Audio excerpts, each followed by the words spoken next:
tingnan natin sa pagpapal yung kapasok tayo sa loob.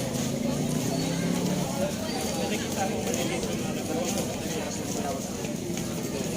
Hindi lang ma'am. Hindi tayo lang makasok.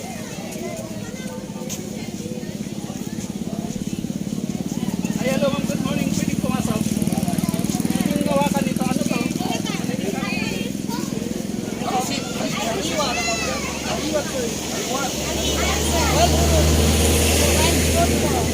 Ito yung wild fruit. Di ko alam kung anong lasa nito.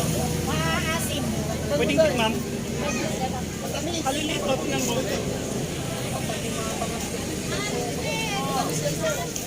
Di na hihinog ma'am.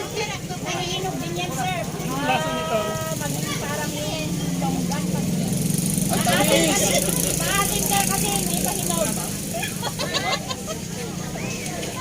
Alam mo yung lasa nito? Hindi mo maintindihan yung asim at saka wala kang matitingman na ano siya na matamis, parang maasim lang na hindi naman yung maasim. Mas maganda pa yung kalamansi kasi sanay ka sa asin niya, pero ito hindi mo maano yung asin niya, pero okay pa rin. Masarap siya. Masarap na medyo kapakla na mapait. Dilaw pa kasi. Papasok pa tayo dito. At meron din silang ano, miracle fruit.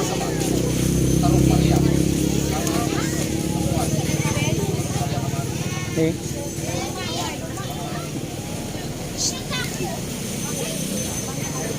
Pwedeng tikman ito.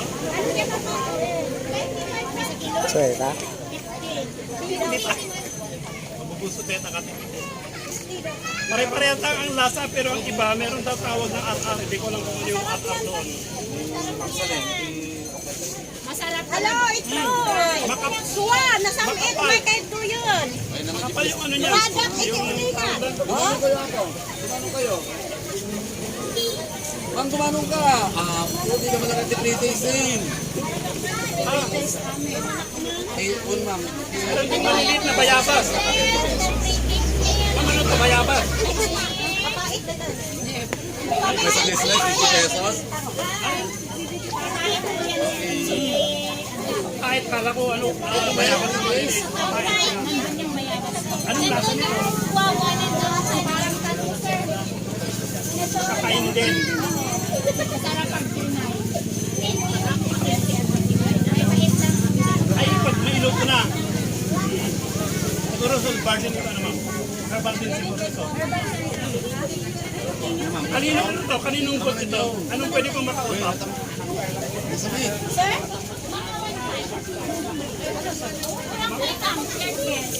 Hama natin. Dahil nagusama ka, meron kaming regalo sa iyo, imported from Paris na pabango. Eh, wow! Salamat po, sir! Pero ito may gayuma ito, alam na makakamos sa iyo. Okay, para... Kailangan na ma'am. Ma'am, thank you very much. Gumanong kay to, 3 days ako, yung mabiling irwar.